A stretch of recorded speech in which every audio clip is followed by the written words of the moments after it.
ചില സമയത്ത് ആളുകളോട് ഒരുപാട് സംസാരിക്കും. പക്ഷേ ചില സമയത്ത് ഒറ്റയ്ക്ക് ഇരിക്കാനാണ് ഇഷ്ടം. നിങ്ങളും ഇങ്ങനെയാണോ? അപ്പോൾ നിങ്ങൾ ഇൻട്രോവേർട്ട് അല്ല, എക്സ്ട്രോവേർട്ട് കൂടിയല്ല, നിങ്ങൾ ആംബിവേർട്ട് ആയിരിക്കും. ഓക്കെ.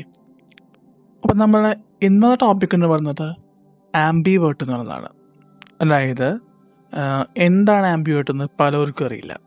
നമ്മൾ പൊതുവേ കേട്ടിട്ടുള്ള രണ്ട് ആൾക്കാരാണ് എക്സ്ട്രോവേർട്ടും ഇൻട്രോവേർട്ടും. അപ്പോൾ നമുക്ക് എന്താണ് ആംബിവേർട്ട് എന്ന് ഇന്നത്തെ വീഡിയോയിലൂടെ മനസ്സിലാക്കാം. ഓക്കെ. അതായത് ആംബിവേർട്ട് എന്ന് പറഞ്ഞാൽ ഈ വ്യക്തിയുടെ കയ്യിൽ ഇൻട്രോവേർട്ടിൻ്റെ സ്വഭാവമുണ്ട്, എക്സ്ട്രോവേർട്ടിൻ്റെ സ്വഭാവമുണ്ട്. രണ്ടും മിക്സ് ആയ ടൈപ്പാണ്. അതായത് ഇപ്പോൾ ഇൻട്രോവേർട്ട്സ് ആയിരിക്കും പറഞ്ഞു കഴിഞ്ഞാൽ സ്വന്തം കാര്യം നോക്കി ജീവിക്കുന്നവരായിരിക്കും, അല്ലേ? എക്സ്ട്രോവേർട്ട് എന്ന് പറയുമ്പോൾ മറ്റുള്ള ആൾക്കാരുടെ കാര്യത്തിന് കൂടി താല്പര്യം കാണിക്കുന്ന ആളായിരിക്കും. അപ്പോൾ ആവശ്യത്തിനനുസരിച്ച് ഇൻട്രോവേർട്ടും ആവശ്യത്തിനനുസരിച്ച് എക്സ്ട്രോവേർട്ടും ആയുള്ള വ്യക്തിയാണ് ആംബിവേർട്ട് എന്ന് പറയുന്നത്. ഓക്കെ.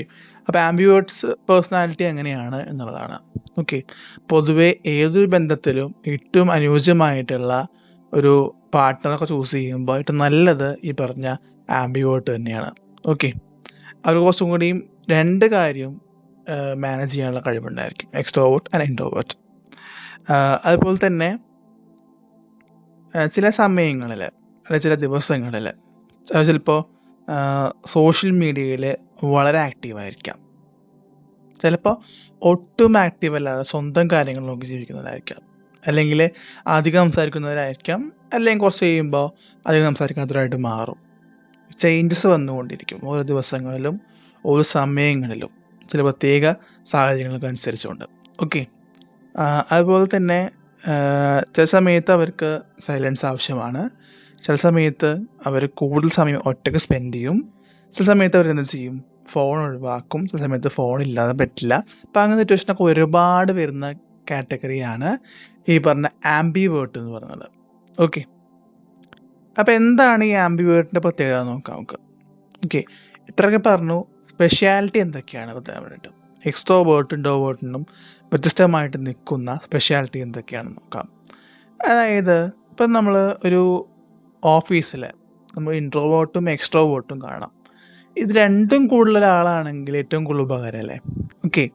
അതായത് സ്കൂളിൽ അല്ലെങ്കിൽ ഓഫീസിൽ എല്ലാവരും സംസാരിക്കുന്ന രീതി. ഇപ്പോൾ വീട്ടിലായിക്കഴിഞ്ഞാൽ ആളുടെ മൂഡ് മാറാം, ആരും ഡിസ്റ്റർബ് ചെയ്യാൻ പാടില്ല, ഇൻട്രോവേർട്ട് മൂഡിലേക്ക് മാറാം. ഓക്കെ.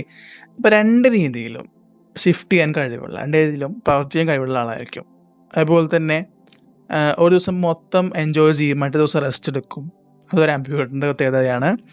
അതുപോലെ തന്നെ കോൺഫിഡൻ്റ്ലി നല്ല രീതിയിൽ ഉയർന്ന ഒരാളായിരിക്കും, ചിലപ്പോൾ കോൺഫിഡൻസ് കുറയാം എന്നുള്ളതാണ്. ഓക്കെ.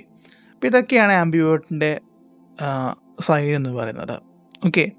ശരിക്കും പറഞ്ഞാൽ പെട്ടെന്ന് ആളുകളെ മനസ്സിലാക്കാൻ കഴിയാൻ പ്രത്യേകതയുള്ള ഒരു വ്യക്തിയാണ് അല്ലെങ്കിൽ ഒരു പേഴ്സണാലിറ്റിയാണ് ആംബിവേർട്സ് എന്ന് പറയുന്നത്. ഓക്കെ. അതുപോലെ തന്നെ ഒറ്റയ്ക്ക് സമയം എൻജോയ് ചെയ്യാനും അവർ താല്പര്യം കാണിക്കും.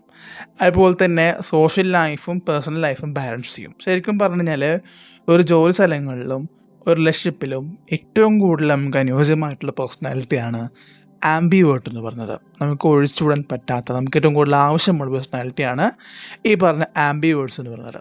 ഓക്കെ. അപ്പോൾ ഇത്രയാണ് എനിക്കിന്ന് പറയാനുള്ളത്. ആംബിവേർട്ടിനെ കുറിച്ച് മനസ്സിലായി വിചാരിക്കുന്നു.